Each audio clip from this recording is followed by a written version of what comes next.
Mesdames, Messieurs, bonsoir, bienvenue sur Africa Télévision. Merci pour votre fidélité. Ce soir, dans votre émission Théma, l'aide étrangère et le développement au Mali. Pour en parler, nous sommes avec M. Moussa Bendeka Diabaté. Il est le directeur de l'Institut RSE. Alors, Monsieur Diabaté, bonsoir et bienvenue. Bonsoir, monsieur. Merci à vous d'avoir accepté notre invitation. À vous de même. Merci. Notre second invité est Monsieur Youba Ibrahima Konaté, président de MAR, Mouvement des associations pour la Renaissance. Monsieur Konaté, bonsoir et bienvenue. Bonsoir, merci bien et merci de nous avoir invités. Merci surtout à vous d'avoir accepté cette invitation. El Hadj Mohamed Bamba, président de Fasodin, est notre troisième invité. Monsieur Bamba, bonsoir et bienvenue. Bonsoir. Merci d'avoir accepté notre invitation. Merci à vous aussi. Merci infiniment. Et notre quatrième invité est M. Hassan Sey, juriste, journaliste ici même à Africable. Il est présentateur de l'émission Parlons droit qui passe sur la panafricaine tous les dimanches à partir de 20h. Monsieur Sey, bonsoir et bienvenue. Bonsoir Robert, merci. Merci à vous d'avoir accepté notre invitation. Par plaisir partagé. Peut-être que je vais cesser de vous. Vous voyez, vous. Voilà. Alors, Monsieur Konaté, oui. Nous parlons ce soir d'aide étrangère. Nous allons parler de développement, le lien entre l'aide étrangère et le développement. Alors, dans tout ça, qu'est-ce que c'est que l'aide étrangère selon vous? Alors, je pense que l'expression qui est la plus utilisée pour parler de l'aide au développement, ou disons l'expression la mieux consacrée, c'est l'aide publique au développement. Elle a été employée pour la première fois en 1949 lors d'un discours à la nation du président américain, le 33e président, et qu'il a employé dans un contexte d'après-guerre mondiale. Et bien sûr, il faut rappeler que ce président est à l'origine quand même de la création des Nations Unies et de l'OTAN et de bien de projets qui voulaient mettre le destin en commun de nos différents pays. Ça veut dire que l'état d'esprit originel de ce mot, de ce concept, c'est quand même d'amener les pays développés à pouvoir accompagner les pays en développement ou en retard, ou on va dire à l'époque, à avoir une nouvelle dynamique économique de sorte à insuffler une dynamique économique globale. Parce qu'il était nécessaire quand même de relancer l'économie mondiale après la guerre. Donc, et d'ailleurs, c'est le même président qui a initié le plan Marshall de l'Europe. Tout ça pour dire qu'originellement, il fallait trouver un moyen de booster l'économie mondiale, mais tout en préservant les configurations voulues à chacune des économies respectives.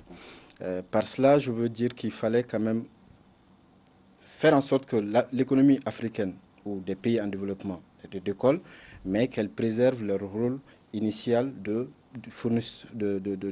fournisseur de matières premières. Donc, partant de là, on peut venir dire simplement que ce concept, il a été bien sûr amélioré après ce discours à la nation pour donner l'aide publique au développement, qui n'est autre que une portion du budget des pays développés qu'ils consacrent au développement des pays en développement, sur des secteurs ou disons des domaines bien précis, des domaines prioritaires. Et il est attendu que depuis près de 60 ans déjà, ces pays développés en avance ont prévu de consacrer 0,7% de leur richesse intérieure à ce type d'aide. Maintenant, la nature est bien sûr diverse, mais je pense qu'on va y arriver.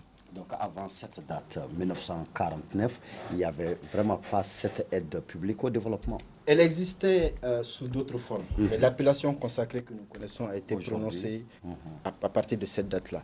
J'aime bien citer un exemple, les points A jusqu'au point G que nous connaissons au Mali. Lorsqu'au temps des colons, il fallait quand même se trouver un moyen d'investir dans des secteurs prioritaires qui auraient permis à l'Europe d'être approvisionnée à partir des matières que nous avons au Mali, au Sénégal et en Afrique occidentale sous colonie française. Donc tout ça pour dire que la notion d'aide publique au développement existait, sauf que puisque la configuration devait changer et que l'après-guerre obligeait à avoir une nouvelle dynamique économique, Donc l'expression consacrée a été utilisée pour la première fois à partir de cette date. D'accord. Alors, M. Sey, nous venons d'entendre tout de suite M. Konaté. Alors, cette aide publique au développement alors, va dans beaucoup de domaines, dans beaucoup de secteurs. Alors, pouvez-vous nous parler des différentes formes de cette aide-là? Merci, M. Dissa.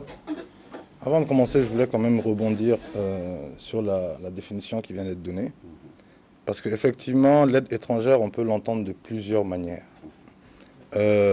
Avant d'arriver aux APD, il y a ce qu'on appelait justement les PAS, c'est-à-dire les plans d'ajustement structurel, qui sont devenus justement par la suite les APD. Mais les APD en question s'appliquent à un domaine précis. APD, aide publique au développement. Il faut définir. Aide publique au développement, qui s'applique à des domaines bien spécifiques. Ça, je pense qu'au cours des débats, on aura l'occasion de revenir là-dessus. Mais pour moi, l'aide étrangère, ça inclut peut-être même la diaspora. Pour moi, l'aide étrangère, c'est tout ce qui peut venir de l'extérieur. Et c'est beaucoup plus englobant. C'est-à-dire que l'APD, vraiment, ça va nous amener sur un terrain uniquement économique, alors que peut-être qu'on pourra voir même sur des plans... Oui, mais sauf que dans l'appréhension, dans l'imaginaire, quand on entend parler de l'aide étrangère, on ne pense pas tellement à la diaspora. Et ce débat ne concerne pas l'apport de la diaspora quand même, M. Sey. Tout à fait. En fait, ce qui se passe, c'est que justement, c'est une erreur. Okay. Parce qu'il y a une étude qui est sortie exactement le 9 juillet, une publication le 9 juillet 2015 dans le Huffington Post. Et ils ont dit que l'aide qui était apportée par la diaspora par an était supérieure à ce qu'on appelle, entre guillemets, ce que vous avez intitulé les aides étrangères. Donc c'est quelque chose d'utile, c'est quelque chose d'important. Et ça, après, c'est une question de conception, de comment on voit les choses. Mais pour rester sur le cadre strict de l'APD, il y a deux formules principalement. Il y a les dons, classique, donc il n'y a pas de discussion. Et il y a ce qu'on appelle les prêts, mais avec des facilités de paiement. Donc lorsqu'on dit prêt avec facilité de paiement, ça veut dire que ce sont des prêts qui vont être échelonnés sur un certain nombre de temps, avec des taux d'intérêt préférentiels qui vont permettre justement à cet État-là de ne pas crouler sous le montant de cet emprunt. Malgré justement ces formes qui sont requises également, on constate par exemple que lorsque tu as une aide étrangère de 1,3 milliard de dollars par an, ça c'est une étude qui a été faite en 2016, il faudra voir les chiffres actuels, ils se sont rendus compte que en termes de sortie de capitaux de l'Afrique vers ces pays en question, on était à 3,3 milliards de dollars. Donc ça veut dire qu'on donnait 2 milliards de plus, sans parler d'aide, vers ces pays-là, alors qu'eux, ils nous envoyaient 1,3 milliard pour des projets dits de développement. Maintenant, il y a des choses qui sont peut-être bonnes dedans, il y en a d'autres qui ne le sont peut-être pas, mais pour rester dans le cadre de votre question précisément, c'est les deux principales formes qui peuvent avoir comme dérivés des transferts de capitaux, des transferts de compétences, des transferts de ressources humaines, des transferts de technologie. Donc il peut y avoir différents types de transferts de toute matière, physique ou non, qui peuvent venir vers ces pays-là et permettre normalement un développement économique. D'accord. Alors, M. Bamba, alors, l'aide, depuis 1949, cette forme quand même est là. Finalement, nous n'arrivons toujours pas quand même à décoller. Est-ce que nous tirons avantage de cette aide-là? Ok. Je salue tous les téléspectateurs et je rectifie que je suis le président du Malidi. Ouais. Fasodien, c'est le Burkina. Qu'est-ce que j'ai dit? Vous avez dit Fasodien encore. D'accord. Ok. Ok. Toutes Donc, mes excuses. oui, non, il n'y a pas de souci. Au fait, par rapport à l'aide, comme C vient de le dire, les gens voient que l'aide publique, il y a l'aide qui est rendue publique, ça c'est à travers l'État. Mais l'aide que les ONG, les fondations et les autres reçoivent, c'est plus que ce que l'État arrive à avoir par an. Ok. Ce que C a dit, il faut qu'on arrive dans un contexte. Si on essaie d'aller en global l'aide étrangère, là qu'est-ce qu'on voit? Il y a la diaspora. La diaspora est importante. Je me rappelle de 2009, je suis membre du forum des investisseurs maliens de la diaspora. Et ce jour, on nous a demandé la même chose, l'apport de l'aide à travers la diaspora malienne. Je dirais même que c'est plus important que l'aide étrangère. Et pourquoi je dis qu'il n'y a pas de profit par rapport à ça, on a deux problèmes. Le premier, c'est quoi? L'aide se transforme en dette, en un premier plan. Mais pas dans tous les cas, parce que monsieur, c'est pas de don aussi. Non, je vais venir. Ah, ok. Parce que c'est pourquoi je disais que nous sommes dans un contexte, c'est large. Par exemple, si vous voyez l'aide venant des États-Unis et de la France tout de suite, au profit du Mali, à peu près, on peut dire 1 milliard. Un exemple. Les 1 milliard là sont donnés en contrepartie de quoi? Et il y a quelle idée derrière l'aide? Même si c'est des dons. Même si c'est des dons. Ils ne font rien pour rien. Je suis un panafricain. Je parle en tant que panafricain. Nous sommes dans un monde d'intérêt. L'humanitaire, là, ça c'est fini il y a longtemps. Donc, moi je dirais quoi? L'aide devient maintenant des dettes. Nous, peut-être que ce n'est pas rendu public les clauses, mais ceux qui sont nos gouvernants le savent très bien. Et en second plan, pourquoi ça devient des dettes maintenant? Ceux qui sont des gouvernants utilisent ces dons-là, soit l'aide à leur fin. Et l'aide n'arrive jamais au point. Donc, nous dirons que aujourd'hui, l'aide étrangère n'a pas de sens chez nous. D'accord, vous parliez tantôt des conditions qu'il pose. Exactement. Alors, est-ce que vous pouvez nous parler de quelques-unes de ces conditions-là, que ce soit des dons ou des prêts? Je vais venir vers l'éducation.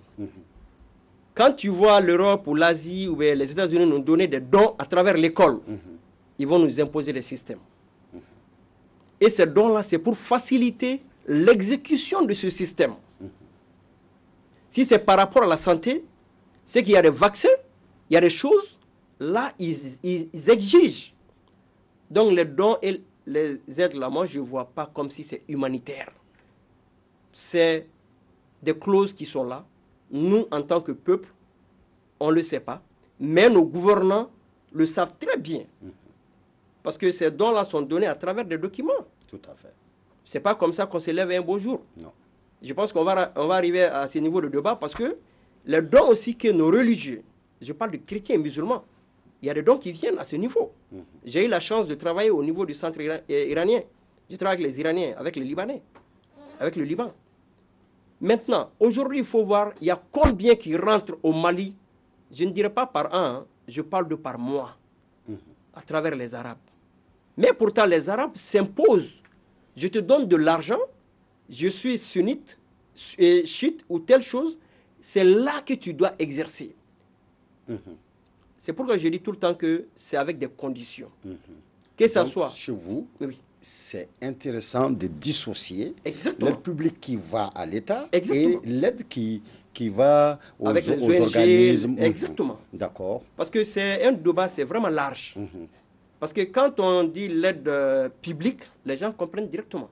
Mais quand on dit l'aide étrangère et développement, là c'est large. Tout à fait.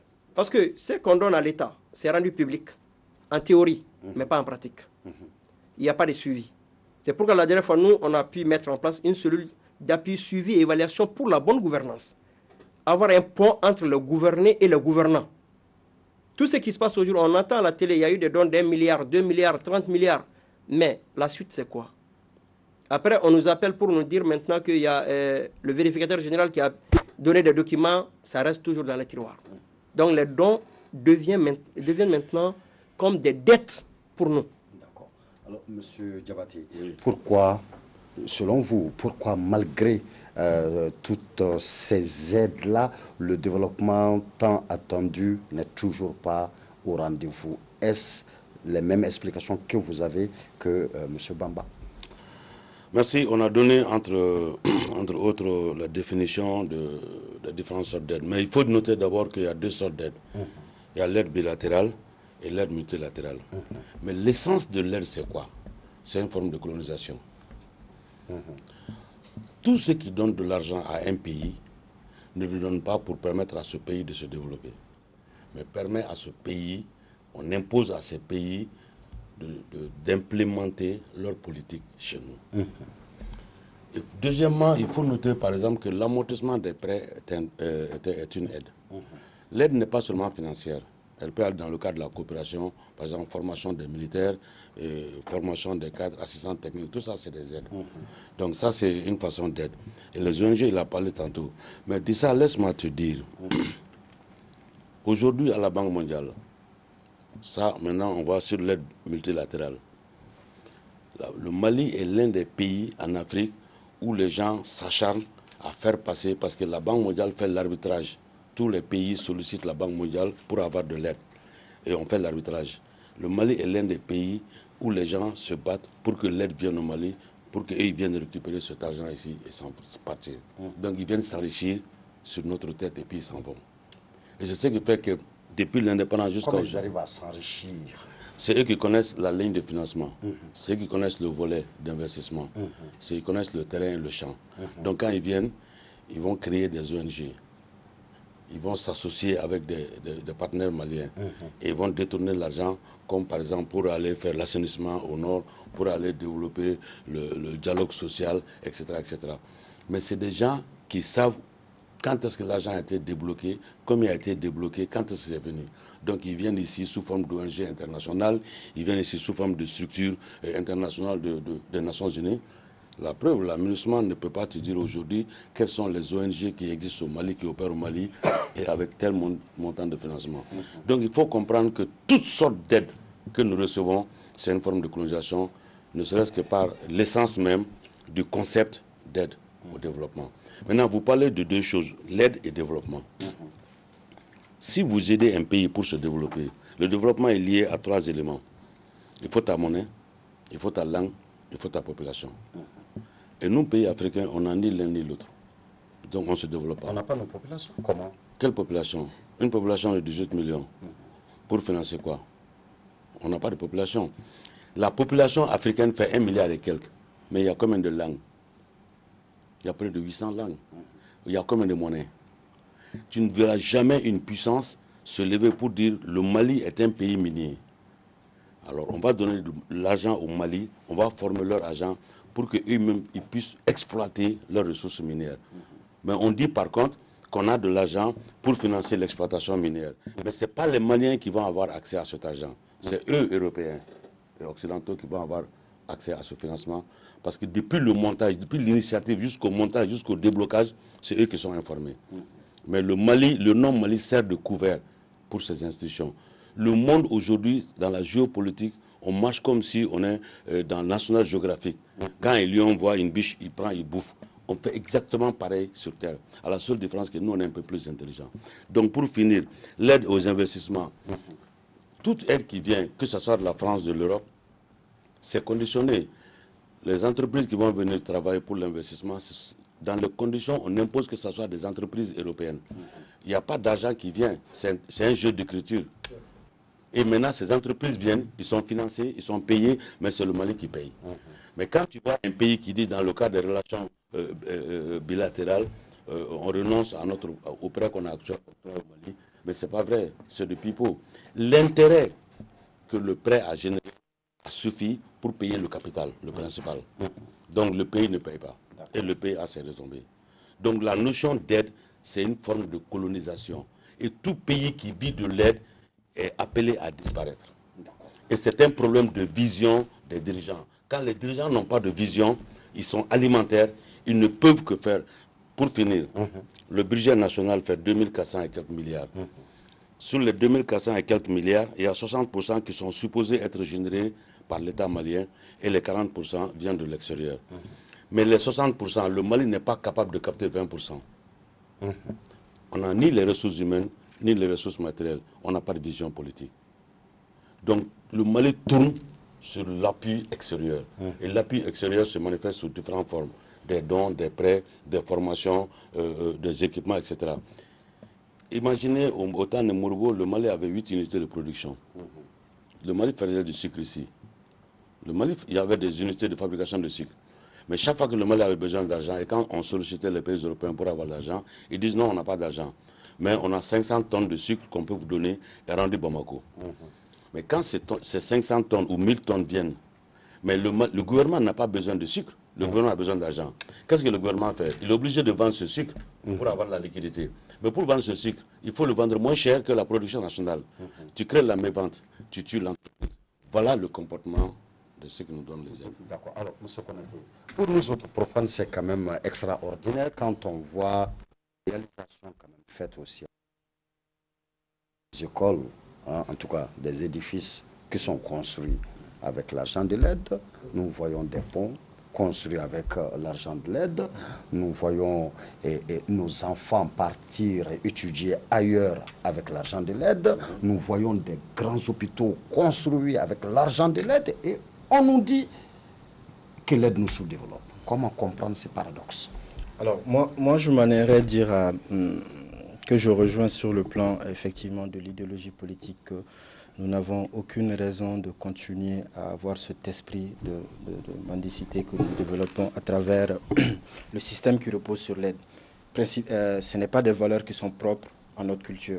Nous sommes quand même une culture, nous sommes dotés d'une culture qui nous impose de pouvoir nous trouver des solutions pérennes et durables. Et l'aide n'est pas forcément cette piste-là. Mais je veux replacer l'aide dans son rôle aussi que l'analyse politique tend aussi à occulter.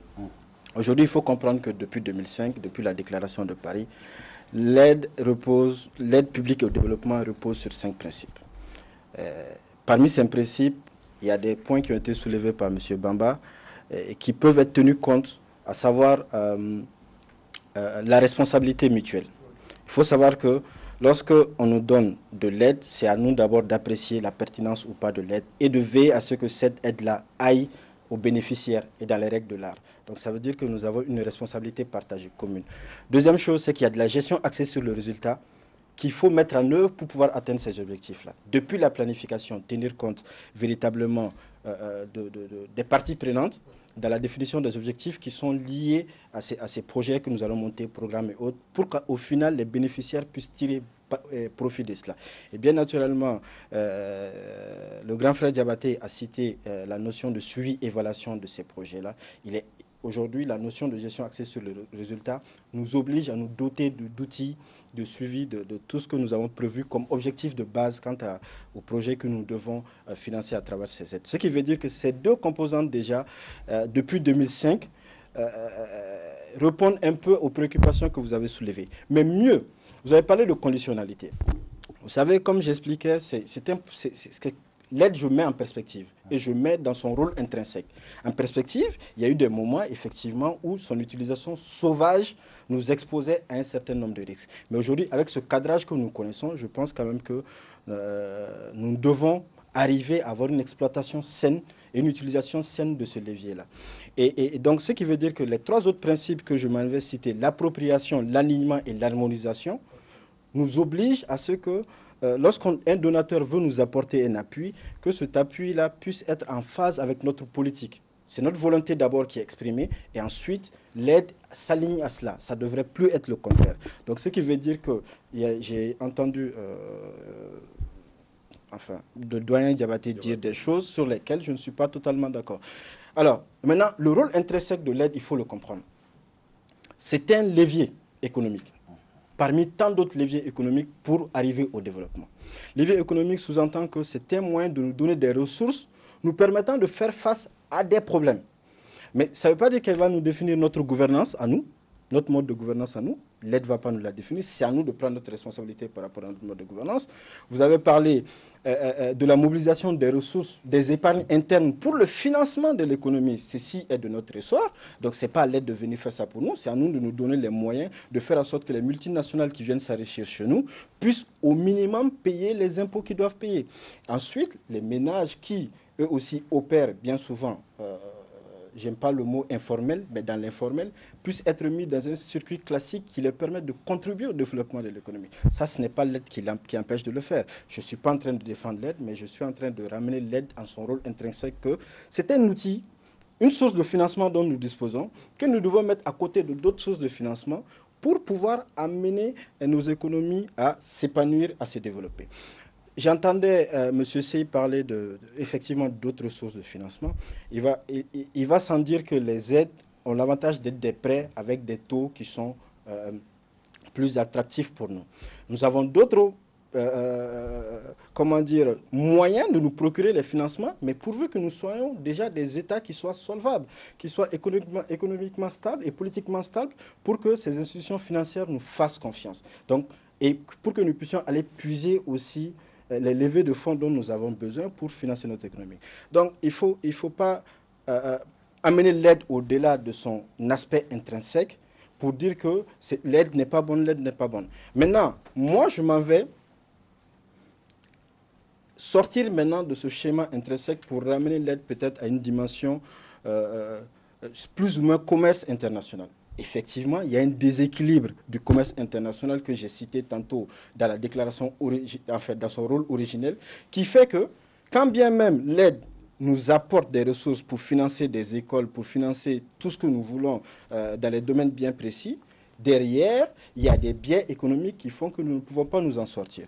Je me souviens que Anadif disait en 2007 que tant que nous ne serons pas capables de fixer nos prix, ou en tout cas de fixer des prix pour les matières premières. En 2007 déjà. Ok. D'exporter nos matières premières à des prix qui sont suffisamment compétitifs, alors en ce moment, on ne pourra pas se passer de l'aide parce que le biais, il n'est pas au niveau de l'aide, mais il est au niveau de l'ossature du commerce international qui nous met dans des postures qui ne nous arrangent pas et qui nous obligent à être exportateurs de denrées non transformées, qui n'ont pas de valeur ajoutée, donc qui compromettent véritablement notre développement. Dernière chose que je m'avais dit par rapport au développement, c'est que le développement, pour moi, il n'est pas qu'économique. Il y a aussi des notions immatérielles qui existent et qui doivent être tenues compte. Et ces notions immatérielles portent d'abord les questions de gouvernance et tout ce qui va avec, mais les valeurs sociétales qui sont les nôtres, qui nous permettent d'avoir des solutions endogènes pour permettre à ce que ces leviers-là, dont on peut disposer aujourd'hui, qui sont très variés, puissent nous servir d'abord. Donc, on ne peut pas dire que l'aide n'a pas que des avantages, mais c'est vrai que l'aide en tant que prêt n'est pas distribuée à des pays qui en ont le plus besoin, parce que c'est les pays qui sont les plus viables auxquels on accorde de l'aide sous forme de prêt. Deuxième chose, lorsque on veut nous accorder à nous, pays qui sont un peu fragiles, de l'aide, on préfère le faire passer par des entreprises nationales pour que celles-ci viennent réaliser les investissements productifs chez nous, pour être certain que ces investissements vont être réalisés de qualité et que le retour sur l'investissement du peuple qui aura financé puisse être assuré. C'est un mécanisme économique.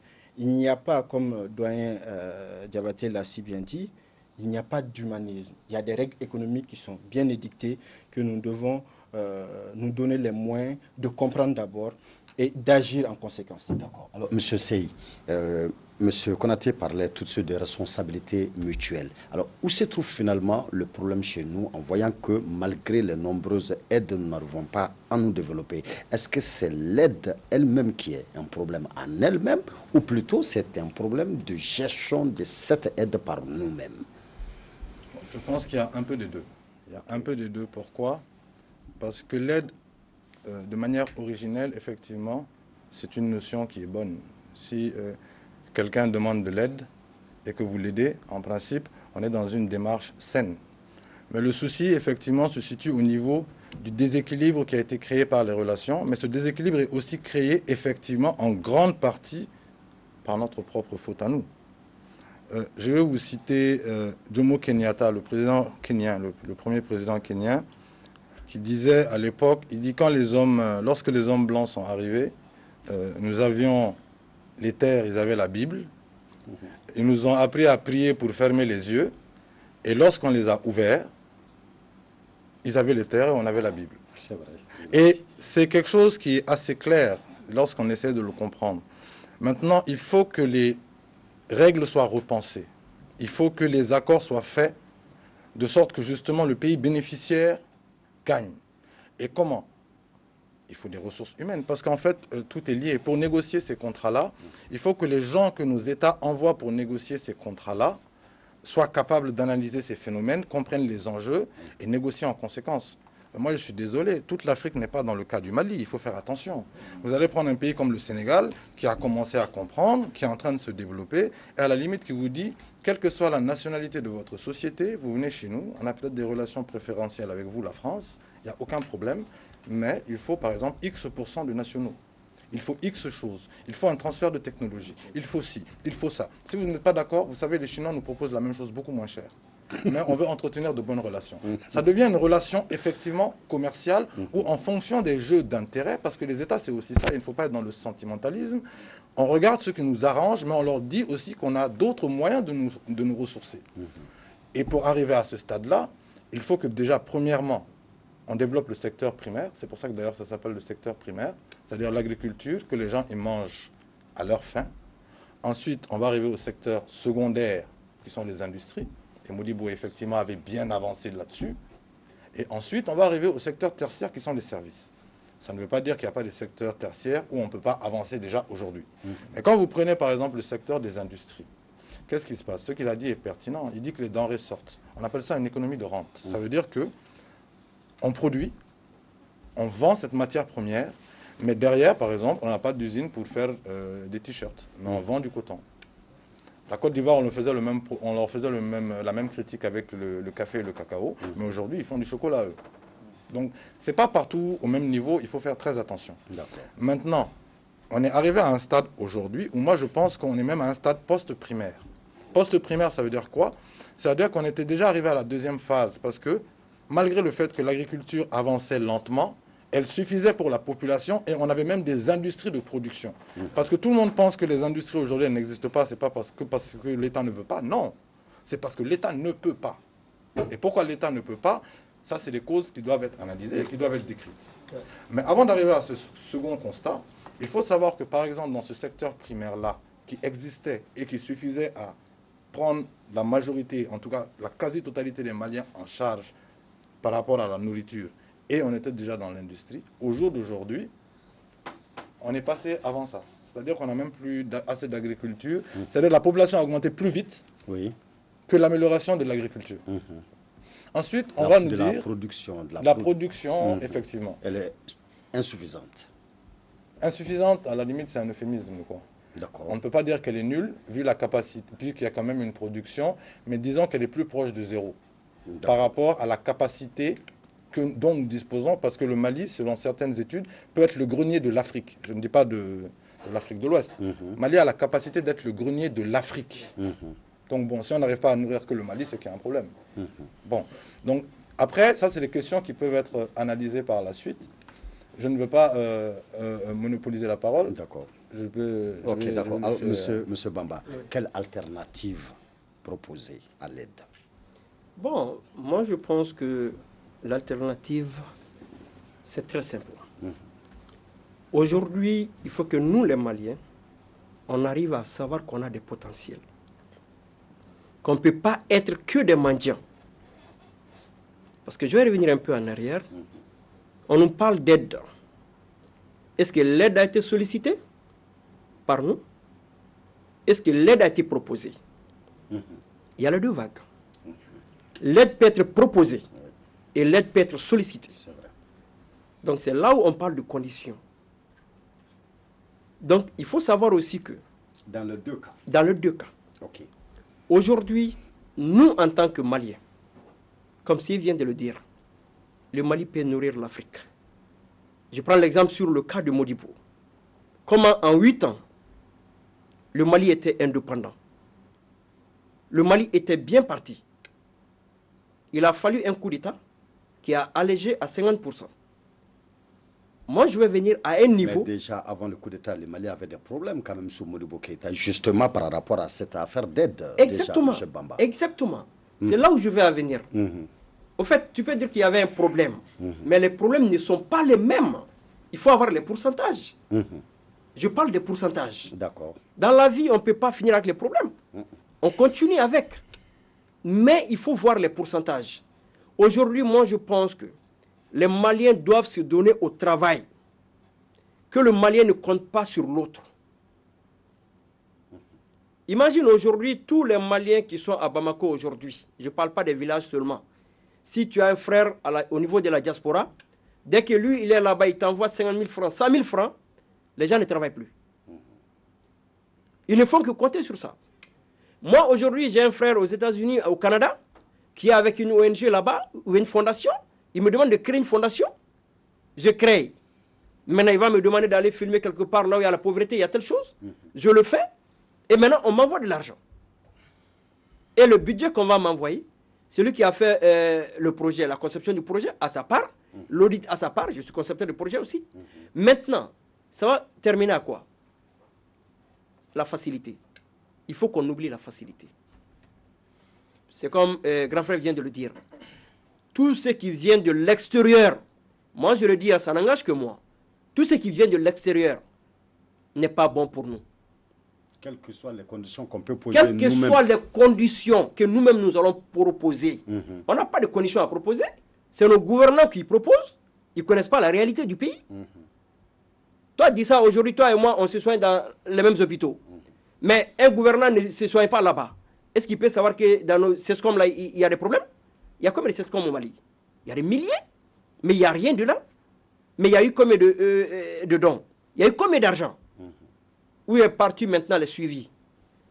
Moi, c'est pourquoi je dis que les Maliens doivent se contenter de ce qu'ils ont aujourd'hui et de ne pas compter sur l'autre. Tout ce que l'autre te donne aujourd'hui, ce n'est pas du bon. D'accord. Alors, M. Diabaté, oui, qu'on sollicite l'aide, qu'on nous propose de l'aide, c'est que nous sommes dans des difficultés. Oui. Alors, ces difficultés, il y en a beaucoup qui pouvaient être gérées s'il y avait la bonne gouvernance, par exemple. Mais au-delà de la mauvaise gouvernance, est-ce que nous avons les ressources naturelles, les ressources humaines nécessaires pour ne dépendre d'aucune aide étrangère? La question elle est intéressante. Je rebondis un peu sur l'observation de Konaté, qui dit que l'aide n'est pas mal en tant que telle. Je suis parfaitement d'accord avec lui. Tout dépend de l'usage qu'on en fait. Oui. Les pays qui nous donnent l'argent, et ils puissent l'argent où? Comment ils ont fait pour être plus riches que nous? Ils ont réfléchi. Nous, on a arrêté de réfléchir parce que notre raisonnement est plombé à cause d'une race d'hommes politiques qui est venu prendre en otage le pays, qui empêche maintenant les gens de vivre du fruit de leur effort. Donc on vit dans la facilité. Pour revenir sur ta question, aujourd'hui, dans tous les pays du monde, les pays les plus développés au monde, ils sont développés à partir de deux choses, la terre et l'eau. La terre et l'eau. Ok. Ils ont utilisé les deux pour se développer, plus l'être humain. Nous, on a la terre, on a l'eau. C'est l'homme qui nous manque. On a besoin de ressources humaines de valeur. Ces ressources humaines de valeur, c'est ça le leader. Il faut un leader visionnaire qui va fixer les objectifs qu'on veut. Et à partir de là, lui donne les directives. Mais en attendant, il faut commencer dès aujourd'hui. Oui, déjà. Mais pour arriver à cet objectif, qu'est-ce qu'on fait, M. Diabaté? Qu'est-ce qu'on fait? Tu sais, nous, individuellement, nous sommes des éléments dans un ensemble. Bon, il y a un environnement dans lequel nous migrons. Mais il faut comprendre qu'il y a une clé qui est la gouvernance qui décide au nom de tous les Maliens. Je prends l'exemple aujourd'hui, la transition. Badao est l'homme premier du Mali. Il suffit que lui, il affiche une vision, une dynamique, et qu'il fasse appliquer cela au gouvernement, les Maliens vont suivre. C'est comme la locomotive et les wagons. Aujourd'hui, on a besoin de renouveler la classe d'hommes, de dirigeants au Mali. Et dis ça, je vais te dire, pour information, que le budget malien, c'est un budget de fonctionnement. Tout va dans l'administration. Même les ONG internationales que tu vois, leur budget de fonctionnement est supérieur aux bénéfices escomptés qu'on doit distribuer à la population. Et ça, c'est connu des dirigeants.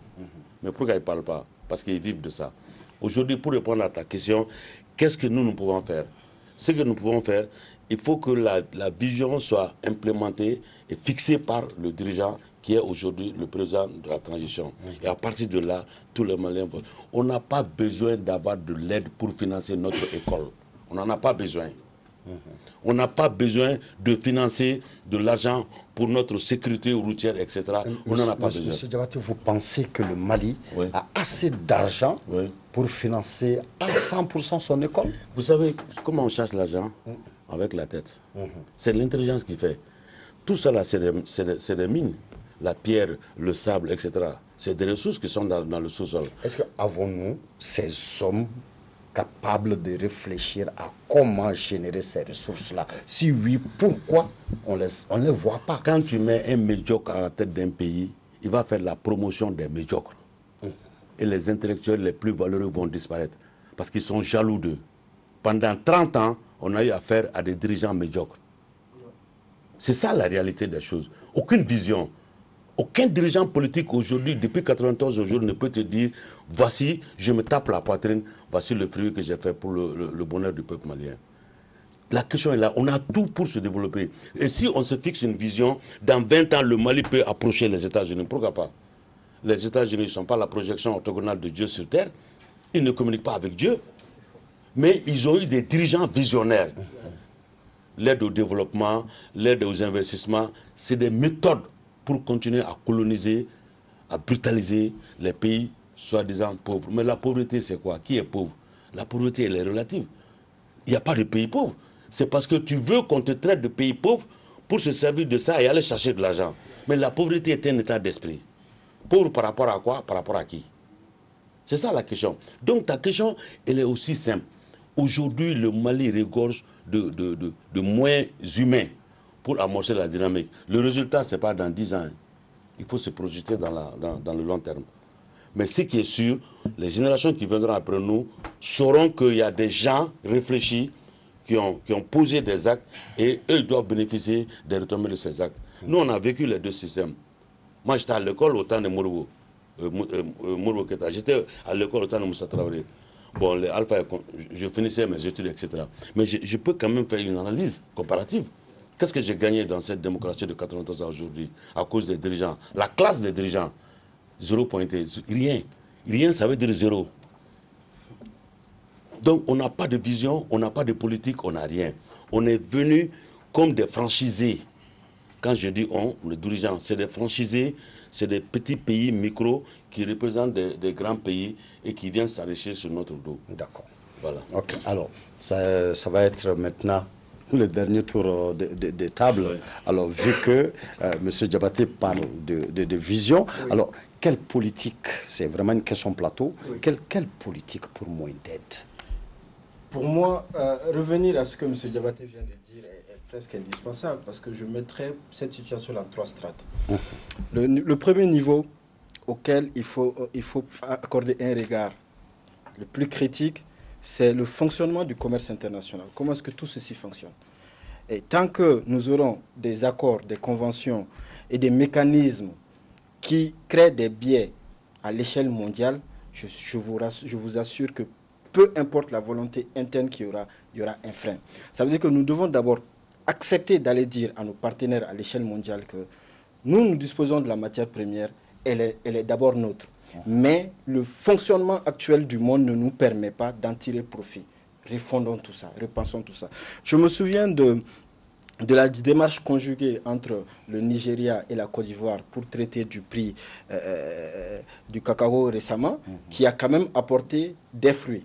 Et je vais partir de cet exemple-là pour dire aussi que les pays en silo, les cas du Sénégal qui ont été cités, ou le cas du Mali que vous venez de citer en dénonçant la classe politique, les pays en silo n'existent pas et ne se suffisent pas. L'Afrique a besoin de se retrouver en une seule entité. Aujourd'hui, je pense que nous avons des blocs sous-régionaux. Ces blocs sous-régionaux ne peuvent pas faire face aux puissances qui se sont mises ensemble. Si nous voulons avoir un rapport de négociation qui nous soit favorable, nous devons pouvoir discuter d'une même voix. Ça veut dire que là où nous avons un avantage comparatif en Afrique de l'Ouest, l'aide sera accordée à l'Afrique de l'Ouest de discuter des produits qui le concernent. Dans une stratégie d'ensemble unifiée, c'est en cela que nous pouvons avoir du répondant et du poids dans les négociations internationales. C'est indispensable. Maintenant, le troisième stade que je vais citer, parce que le second, même si je ne l'ai pas cité, c'était le second. Le troisième stade que je m'en allais dire, c'est de changer même de paradigme de gouvernance. Parce que vous avez parlé d'un schéma pyramidal, où on dit que le lead. Vous savez, nous sommes au XXIe siècle, avec les nouvelles technologies de l'information et les outils numériques dont nous disposons, la chose se passe de façon instantanée. la gestion publique se fait de façon instantanée. Il était très difficile de pouvoir mettre toutes les parties prenantes en relation pour décider de la vie d'un pays. Aujourd'hui, c'est indispensable. Ça se fait de façon systémique. Lorsqu'une décision impopulaire est prise, tout de suite, la rédaction est possible. Si cette rédaction tarde de 2-3 jours pour arriver dans le Mali profond, soyez-en sûrs qu'elle y arrivera quand même. Ce qui veut dire que le schéma pyramidal dont vous parlez, on n'en est plus là. Nous sommes en train d'aller vers une gouvernance partagée. Cette gouvernance partagée, je m'en vais vous surprendre pour dire que c'est un nouveau concept mondial que les Occidentaux commencent à chercher à développer à partir des outils dont on dispose. Pour celui qui parcourt la charte de Kouroukanfouka, j'ai eu à discuter avec M. Bamba avant d'arriver ici, il se rendra compte que la charte de Kouroukanfouka a été rédigée uniquement sur ce principe, de sorte à ce que toutes les entités dans tous les recoins du Mandé puissent participer à la gouvernance, à la fois locale, mais nationale. Et chacun en respectant sa singularité. Ce qui veut dire quoi? Si nous-mêmes nous parvenons à savoir ce que nous faisions avant qui marchait, que les autres commencent maintenant à traduire en nouvelles modes de gouvernance, à ce moment, nous serons en mesure d'assurer, en tout cas, de nous passer de l'aide. Mais, soyons sûrs d'une chose, seuls nous ne pouvons pas. En l'état actuel de notre fonctionnement, nous ne pouvons pas. Nous devons avoir du recul, comme vous l'avez dit. Nous projeter sur 2050 pour remettre tout ça à plat, pour que finalement l'Afrique nouvelle puisse exister. Monsieur Saïd, quelle politique pour moins d'aide? Donc moi, je vais répondre sur deux aspects. Le premier aspect concernant l'aide et le second concernant le développement. Concernant l'aide, comme pour toute chose, ce n'est pas ou tout blanc ou tout noir.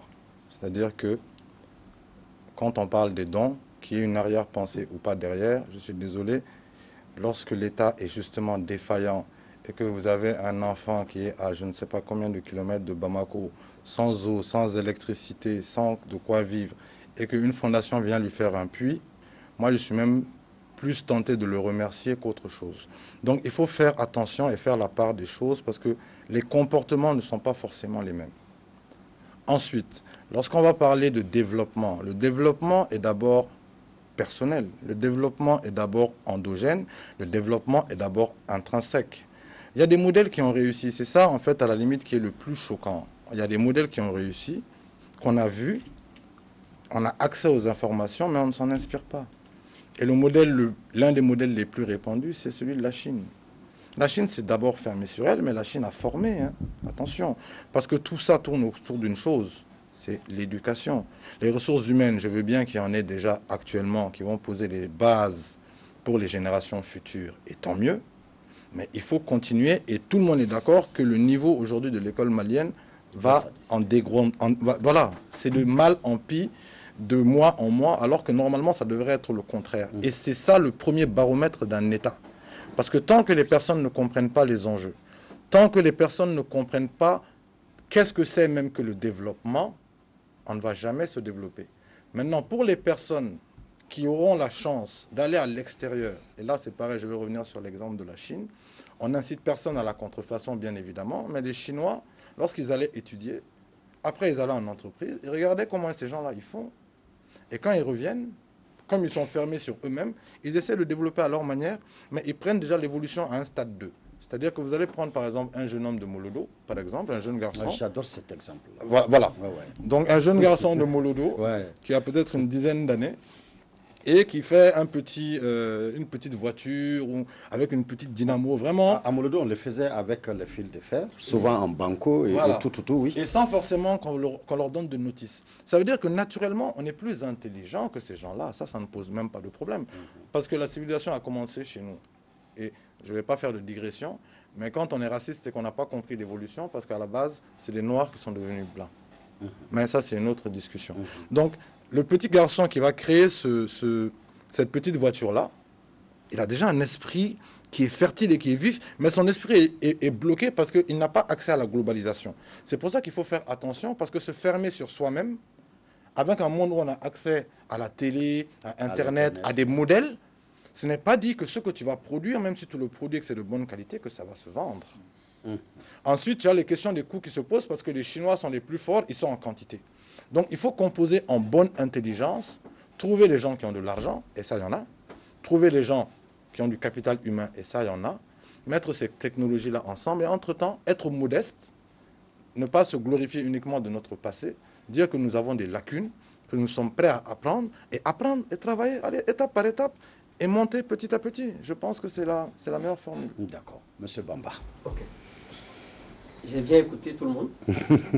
Et moi, je pense qu'aujourd'hui, il faut l'union africaine. Il faut l'union sacrée autour de l'idéal qui est l'Afrique. Seul le Mali ne pourra jamais faire face aux Occidentaux. Seul le Nigeria, le Ghana, Sud-Afrique, personne. Quand on parle de l'Union européenne aujourd'hui, on parle des États-Unis, c'est parce qu'il y a un bloc. Ouais. Ils se comprennent.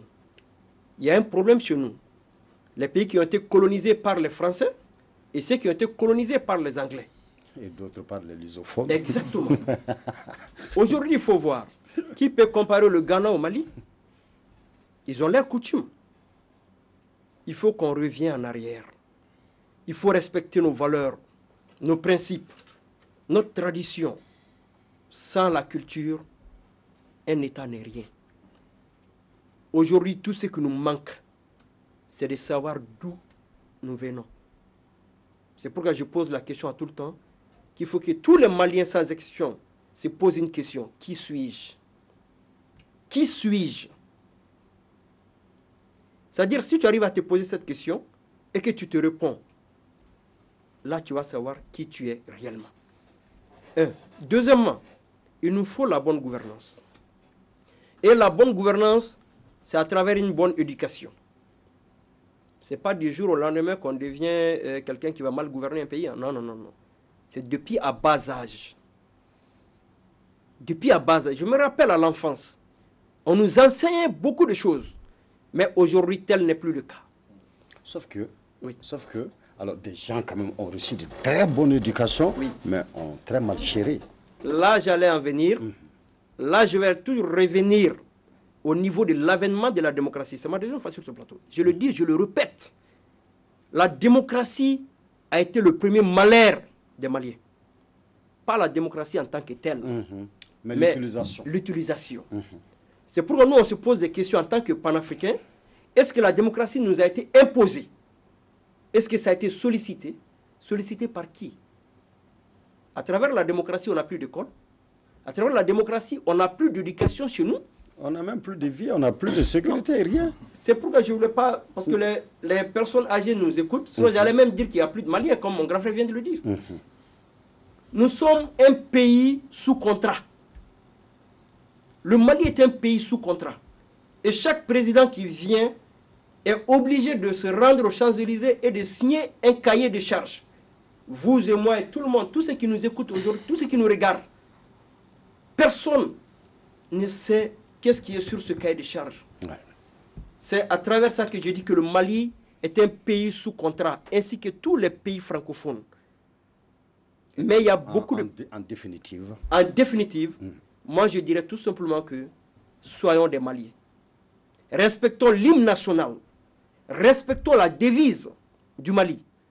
Quand on respecte ces deux-là, le Mali sera un Mali que nous voulons. Je dis bien sûr, respectons l'hymne national et notre devise, un peuple, un but, une foi. D'accord. Merci. Monsieur Diabati. Je rebondis sur la réaction des deux qui m'inspire beaucoup. C'est vrai que ce qu'il est en train de dire, c'est un peu nostalgique, mais il faut prendre en compte leurs préoccupations. Seul, on ne peut rien faire. Aujourd'hui, par exemple, on a un problème de gestion des élections. On est d'accord? La CENI, des DNI, l'administration, ils ont montré leurs limites. On a nos enfants qui sont allés à l'école. On a nos jeunes frères qui sont allés. Qu'est-ce qui nous empêche de créer une agence aujourd'hui? On n'a pas besoin d'aide extérieure pour ça. On crée une agence. Tu as 24 000 bureaux au Mali. Tu payes 24 000 PC. Un PC, c'est 400 000 francs. C'est pas trop pour un pays. Tu prends 400 000 batteries, 24 000 batteries. La batterie, c'est 25 000 pour un pays. Tu crées une base de données. Tout ça, on peut faire au Mali. Tout le monde va se faire recenser. Si tu ne te recenses pas, c'est que tu ne peux pas voter.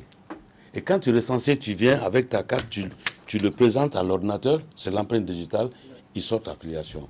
Aujourd'hui, on n'a pas besoin d'aller aux États-Unis ou au Japon pour faire ça. On a nos enfants, nos petits frères qui peuvent faire ça. Ouais. Est-ce qu'on a besoin d'aide pour ça? C'est pour ça, je vous dis, c'est une question de vision et de volonté. On n'a pas besoin d'aide pour ça, première chose. Deuxième chose, toutes les universités, hier j'ai suivi ton débat, j'étais content. Tant celui qui répondait aux questions était intéressant, vos questions étaient intéressantes. Aujourd'hui, quand on dit que le Mali a des problèmes, mais quel est le pays au monde qui n'a pas de problème? Ce qui est grave, c'est de ne pas pouvoir trouver la réponse au problème. Toutes les écoles de formation au Mali aujourd'hui forment des chômeurs.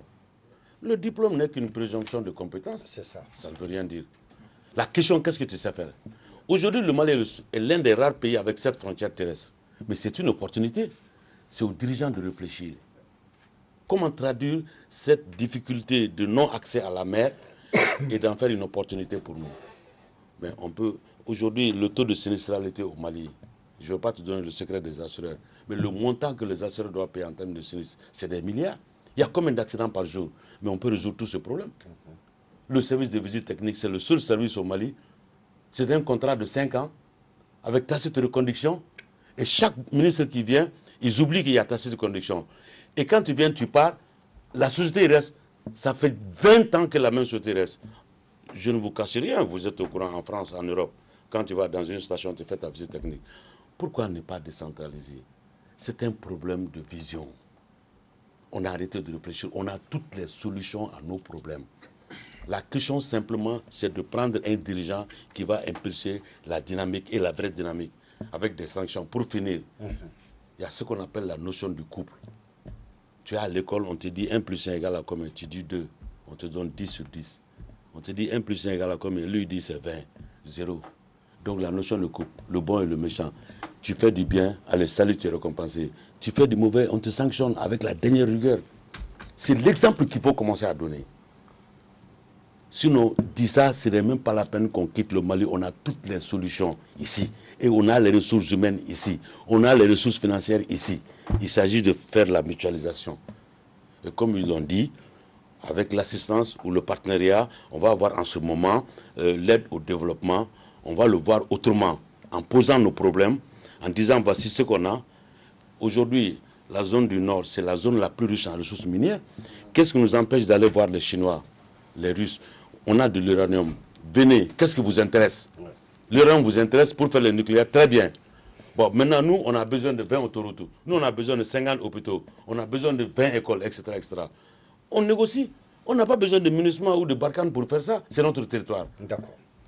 C'est aussi simple. Ok. Monsieur, vraiment, merci. Nous espérons que vous serez entendu là où il le faut, justement. Ok, mesdames, messieurs, c'était votre thème de ce samedi soir, l'aide étrangère et le développement avec monsieur Moussa Bendeka Diabaté, directeur de l'Institut RSE, monsieur Youba Ibrahima Konaté, président des MAR, Mouvement des associations pour la Renaissance, El Hadj Mohamed Bamba, président de Mali 2, et monsieur Hassan Sey, juriste, journaliste, présentateur ici même à Africable.